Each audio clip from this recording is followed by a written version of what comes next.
Parfait. Alors, bon retour. Donc, nous allons continuer, n'est-ce pas vrai, à considérer les options de financement pour le démarrage de votre entreprise. D'accord?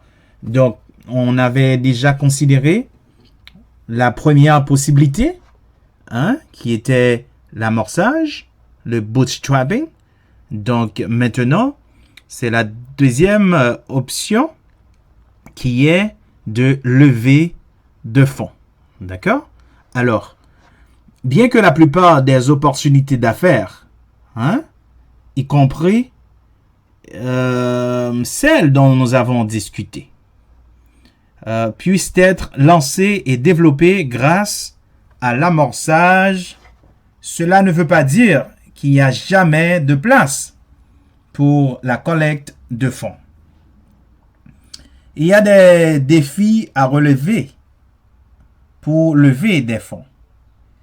Et nous recommandons de recourir au bootstrapping, l'amorçage, dans la mesure du possible. Lorsque vous levez des fonds auprès d'autres personnes, parce qu'il y a inévitablement des conditions à remplir. Cela peut être aussi simple que de devoir rembourser l'argent avec des intérêts. Il faut rembourser cet argent avec des intérêts. Il peut s'agir aussi complexe que de renoncer au contrôle de votre entreprise. Donc, il y a un temps et un lieu pour collecter des fonds, alors que certains coachs conseillent à leurs clients de ne jamais lever de fonds. Nous pensons que cela a du sens et c'est utilisé comme un accélérateur et non comme une béquille. On l'avait déjà dit. Donc, en d'autres termes, vous êtes peut-être dans une situation où vous avez lancé votre entreprise avec succès, mais vous êtes constamment à court de liquidité et ne pouvez pas faire les investissements nécessaires pour faire passer votre entreprise au niveau supérieur. Je comprends tout cela. On a tous passé au travers de cela. La clé est de s'asseoir, de calculer les chiffres et de voir s'il y a des arguments convaincants qui montrent que cet investissement fera réellement croître votre entreprise et qu'il ne s'agit pas d'un vœu pieux de votre part. Donc, les entrepreneurs qui réussissent prennent des décisions basées sur des données. Et c'est particulièrement important lorsque la santé financière de votre entreprise est en jeu. C'est très important de considérer et de prendre ces informations, ces conseils. OK? Dans cette optique-là, passons en revue les différents moyens de lever des fonds, du plus simple au plus compliqué. OK? Parce que lorsqu'on parle de lever de fonds, dans cette option-là, il y a plusieurs opportunités. OK? Donc, je vais vous les montrer de manière à ce que vous puissiez être bien éclairé, si ce sera le temps pour vous d'effectuer de lever de fonds. Voilà, c'est ce que vous pouvez en considérer. Donc, la première possibilité qu'on va voir, c'est le prêt personnel. Le prêt personnel. Prêt personnel. Alors, les prêts personnels sont des prêts accordés par des amis ou des membres de la famille. Ces personnes-là ne vérifieront pas ou ne vérifieront probablement pas votre crédit et vous prêteront de l'argent en fonction de facteurs tels que votre fiabilité. La raison pour laquelle vous avez besoin du prêt est la solidité de votre relation. Donc, je n'ai pas besoin de vous dire à quel point l'argent peut compliquer toute relation personnelle. Alors, essayez de n'emprunter que de petits montants et de rembourser l'argent avant la date prévue. Même lorsque c'est votre chum, c'est votre mari, c'est votre femme, c'est votre petit ami, peu importe, c'est des bons amis. Respectez cela. Hein? Remboursez l'argent avant même la date prévue. OK? À bon entendeur, salut. OK? Donc, on vient de voir le prêt personnel. C'est une sorte aussi, c'est un moyen de lever des fonds. Et maintenant, regardons la deuxième ou l'autre possibilité, opportunité. Et c'est ce qu'on appelle aussi prêt non garanti. Prêt non garanti. De nombreuses banques proposent des prêts personnels qui ne sont pas garantis par des sûretés. Vous pouvez les obtenir si vous avez un bon crédit et si vous pouvez prouver un revenu constant. L'inconvénient est que votre taux d'intérêt sera plus élevé. Vous ne devriez donc pas contracter de prêts importants de ce type. OK? On vient de voir prêt non garanti. Maintenant, l'autre, bien entendu, si c'est non garanti, c'est garanti. Alors, prêt garanti. Les prêts garantis sont des prêts assortis d'une garantie que le prêteur peut saisir en cas de non-remboursement du prêt. De ce fait, le taux d'intérêt de ces prêts est plus faible. Ce sont de bons prêts à contracter si vous êtes sûr de pouvoir les rembourser. Évidemment, évitez-les, s'il vous plaît, si vous n'êtes pas sûr de pouvoir les rembourser, car vous risqueriez de prendre à la fois l'argent à un bien de valeur, comme par exemple votre maison. OK? C'est très important. D'accord? Alors, l'autre possibilité, qui sont des levées de fonds. On parle aussi, troisièmement, de financement des créances. Financement des créances. Certaines banques proposent une forme spéciale de prêt dans laquelle le prêt est remboursé par vos créances. En d'autres termes, si les ventes que vous réalisez chaque mois, OK? Par exemple, il y a PayPal. PayPal a un programme appelé PayPal Working Capital. OK? Je reprends pour vous. PayPal Working Capital.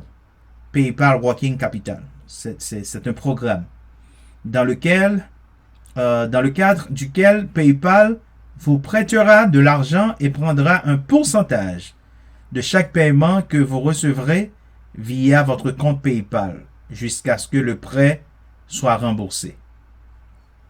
D'autres options populaires auprès des petites entreprises sont Bluevine. Bluevine et aussi il y a Fundbox. OK? Et de nombreuses grandes banques et banques communautaires proposent également des prêts de garantie par les comptes clients, créances, etc. Évidemment, ces types de prêts ne sont accordés qu'aux entreprises qui ont un historique de vente avéré. Vous aurez souvent besoin d'au moins 3 à 6 mois d'activité commerciale prouvée. OK? Alors, on vient de voir financement des créances. Maintenant, on va regarder encore une autre possibilité, qui est ce qu'on appelle ange financier. Ange financier. Et les investisseurs providentiels sont des personnes qui investissent dans une entreprise en échange de la propriété légale d'une partie de l'entreprise. Les investisseurs providentiels les anges financiers sont généralement des partenaires silencieux. Vous restez donc le décisionnaire principal. Cependant, vous ne conservez plus la pleine propriété de votre entreprise. Il s'agit d'une forme de financement que vous devriez éviter, s'il vous plaît. Sauf si vous formez un type particulier d'entreprise et que vous faites des recherches préalables. Est-ce que vous avez entendu? C'est bon? Parfait. Alors, maintenant, on va considérer une autre possibilité de faire du levée de fonds, ce qu'on appelle aussi capital risque. Capital risque. Les investisseurs en capital risque sont généralement des groupes d'investisseurs fortunés qui investissent dans des entreprises en échange de la propriété ou du contrôle de celle-ci. Il s'agit de formes de financement que vous devriez éviter à moins que vous ne formiez un type d'entreprise particulier et que vous fassiez vos recherches au préalable. Donc, vous voyez que je vous ai montré les possibilités, toutes les possibilités pour faire du levée de fonds. Mais à remarquer que nous mettons beaucoup d'emphase et nous conseillons surtout de prendre, de considérer la première option de financer votre entreprise, qui est l'amorçage, le bootstrapping. Le bootstrapping, c'est-à-dire on vient de les voir tantôt. OK? Donc, on a vu ces deux options-là, l'amorçage, le bootstrapping et lever du fonds. Donc, maintenant, je vais vous proposer un fait de travail pour l'évaluation de vos actifs. D'accord? Pour voir réellement qu'est-ce que vous allez faire, qu'est-ce que vous pouvez faire. OK? Alors, donc, feuille de travail pour l'évaluation de vos actifs. OK? Donc, aujourd'hui ou dans cette vidéo, dans ce module 3, nous avons passé en revue les différentes manières de financer votre entreprise. Je sais que je suis pour le bootstrapping. C'est sûr. Parce que c'est ce que j'ai fait d'abord. Et l'utilisation de vos ventes pour financer votre entreprise. Mais il y a des moments où vous pouvez avoir besoin de fonds supplémentaires pour faire évoluer votre entreprise. Donc, l'objectif aujourd'hui est d'obtenir plus de clarté. C'est ce qu'on a essayé de faire sur ce que seront les dépenses de votre entreprise. Donc, à la fin, vous devriez être en mesure d'établir un plan financier de base pour votre entreprise. OK? À ce stade, la chose la plus importante que vous puissiez faire est de faire le point sur les actifs que vous détenez actuellement. Plus précisément, vérifier la valeur actuelle de ces actifs. Je dirais vos comptes bancaires. Vos comptes bancaires et ne touchez pas à vos comptes de retraite. S'il vous plaît. Ne faites pas cela. OK? Donc, on dit vos comptes bancaires et votre score de crédit. Vous pouvez vérifier pour voir aussi. Le crédit disponible sur vos cartes de crédit existantes. Êtes-vous qualifié pour des cartes de crédit promotionnelles ou à forte rémunération? Et ne les demandez pas réellement pour le moment, car vos demandes feront légèrement baisser votre score de crédit. Et aussi, évaluer honnêtement s'il y a des individus dans votre vie à qui vous pourriez emprunter de l'argent, mais il faut les rembourser. Hein? Existe-t-il d'autres sources de financement possibles pour votre entreprise? Donc, ok, c'est un exercice plus difficile qu'il n'y paraît de prime abord, surtout si certains de ces actifs sont en mauvais état. Cependant, c'est un exercice important à réaliser. Car la création d'une entreprise aura un impact sur vos finances. Et vous devez savoir exactement quel est votre point de départ avant de pouvoir prendre des décisions.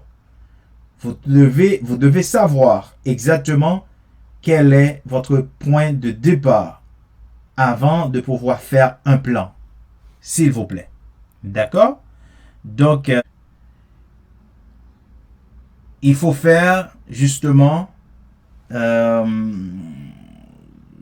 travail. Hein?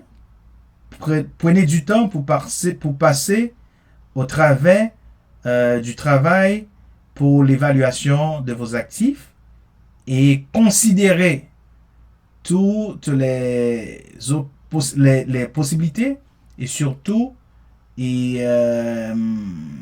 comprendre et considérer aussi les informations et les conseils qui vont vous aider à choisir une bonne et la meilleure option de financement de votre entreprise. S'il vous plaît, comme vous le savez déjà, toutes les informations, tous les conseils sont là pour vous aider car le coût est là pour vous aider à démarrer maintenant. Car nous sommes et le coût est prêt pour le démarrage. Donc, c'était le module 3, vos options de financement. Maintenant, nous allons vous revoir dans le module 4 dans une autre vidéo. Merci.